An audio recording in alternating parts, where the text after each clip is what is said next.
फिर से एक बार स्वागत है आपका एक्सप्लेन टू द पॉइंट में। इस लेक्चर सीरीज में हम इंडियन एक्सप्रेस का कंसाइज एडिटोरियल एनालिसिस करेंगे। लेक्चर की शुरुआत करने से पहले एक छोटा सा मोटिवेशन देख लेते हैं। देखिए, आपने कई बार सुना होगा कि प्रेजेंट में रहो, पास्ट या फ्यूचर में नहीं। अब यह क्यों कहा जाता है? देखिए, अगर आप अपने पास्ट के बारे में ज्यादा सोचते रहोगे तो कभी ना कभी आप डिप्रेस हो जाओगे, और आप अपने फ्यूचर के बारे में ज्यादा ही चिंता करने लगे तो आपकी एंग्जाइटी बढ़ जाएगी। देखिए, हमें थोड़ा बहुत सोचना तो पड़ता ही है, मगर ये चीज अनकॉन्शियसली होती रहे तो वो लॉन्ग टर्म में आपका नुकसान कर सकती है।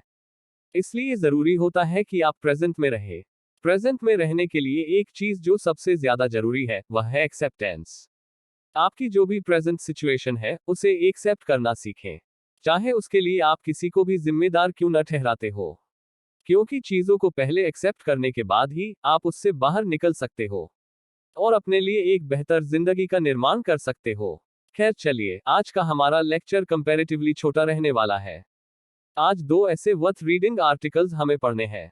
लेकिन पहले कल के सवाल का जवाब देख लीजिए। कल मैंने आपसे पूछा था कि इंडियन आर्म्ड फोर्स द्वारा कोविड-19 महामारी से निपटने के लिए शुरू किए गए ऑपरेशन का नाम क्या है। जैसे कि आप यहां पर देख सकते हो, इसका सही जवाब है ऑपरेशन को जीत। मेडिकल इंफ्रास्ट्रक्चर की स्ट्रेंथनिंग और ऑक्सीजन सप्लाई चेन्स को मजबूत करना, साथ ही लोगों का मेंटल वेलबींग सुनिश्चित करने के उपाय करना, ऐसे बहुत से प्रयास इसके अंदर किए जा रहे हैं। इसके बारे में आपको एग्जाम्स में पूछा जा सकता है, इसलिए इस ऑपरेशन के बारे में और ज्यादा डिटेल में पढ़ लेना। देखते हैं आज का ओवरव्यू। आज का हमारा पहला आर्टिकल है विदाउट प्रेजुडिस। मद्रास उच्च न्यायालय ने होमोसेक्सुअल लोगों को विकृत करने के खिलाफ लाउड एंड क्लियर मैसेज दिया और मेनस्ट्रीम सोसाइटी में उनके इंक्लूजन के लिए एक एजेंडा रखा। हम आगे देखेंगे वह क्या था। दूसरे आर्टिकल का टाइटल है टर्म्स ऑफ रिलीफ। इसमें राइटर बता रहे हैं कि फ्री फूड ग्रेन स्कीम यानी मुफ्त खाद्यान्न योजना को नवंबर तक बढ़ाना इकोनॉमी के लिए काफी नहीं होगा। यह सिर्फ पहला स्टेप है।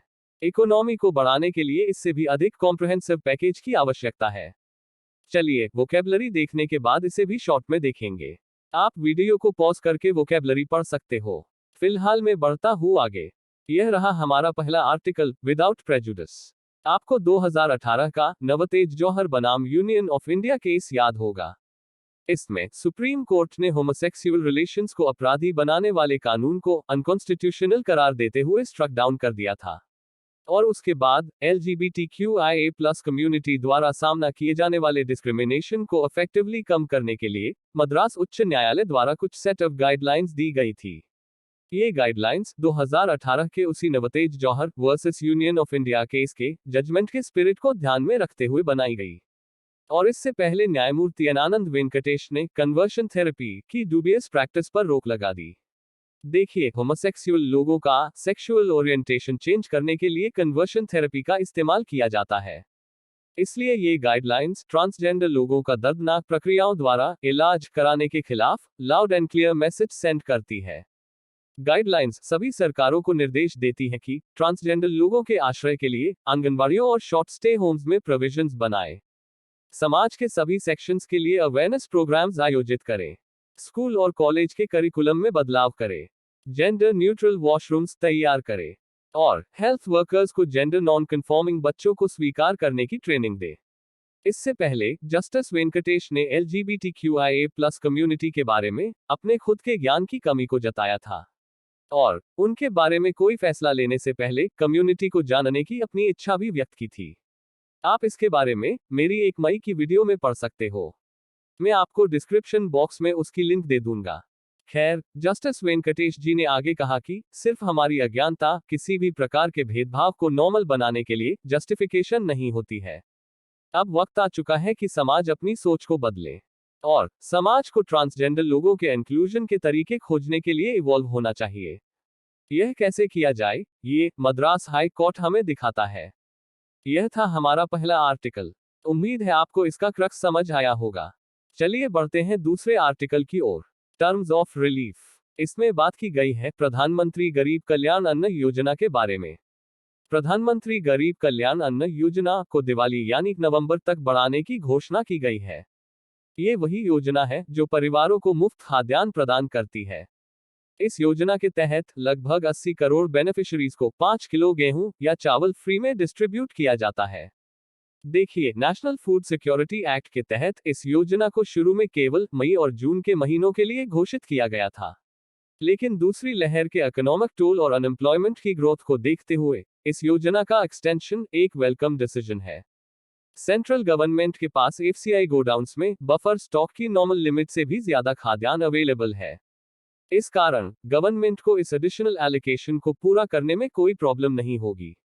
देखिए, प्रधानमंत्री गरीब कल्याण अन्न योजना को पहली बार अप्रैल 2021 में नेशनल फूड सिक्योरिटी एक्ट के तहत इंट्रोड्यूस किया गया था। लेकिन इसके एक्सटेंशन को एक कॉम्प्रिहेंसिव रिलीफ पैकेज की दिशा में पहले कदम के रूप में देखा जाना चाहिए। राइटर कहते हैं कि सिर्फ इतना करने से इकोनॉमी की प्रॉब्लम्स खत्म नहीं हो जाएगी। एफसीआई की एडवांस पेमेंट करके गवर्नमेंट ने जो फिस्कल स्पेस क्रिएट किया था, वह अब ऐसी योजनाओं की हायर स्पेंडिंग से ऑफसेट हो जाएगा। अनएम्प्लॉयमेंट में तेज ग्रोथ को देखते हुए सरकार को मनरेगा के लिए भी एलोकेशन बढ़ानी चाहिए। आगे राइटर कहते हैं कि फॉर्मल इकोनॉमिक एक्टिविटीज बढ़ रही हैं और इसका पूरी तरह से फायदा उठाने के लिए सरकार को ऐसे और रिलीफ पैकेजेस की योजना बनानी चाहिए। तो यह था हमारा दूसरा आर्टिकल। उम्मीद है आपको ये भी अच्छे से समझ आया होगा। चलो जल्दी से आज का सवाल देख लेते हैं। आज आपको बताना है कि भारत की एग्रीकल्चर इंश्योरेंस कंपनी को इनमें से कौन रेगुलेट करता है। यह रहे आपके सामने 4 ऑप्शंस। रुकते हैं हमारे वीडियो में आज यहीं पर। इस वीडियो को लाइक और चैनल को सब्सक्राइब जरूर करना। ख्याल रखिए खुद का और अपने घर वालों का। मिलते हैं अगली वीडियो में। जय हिंद।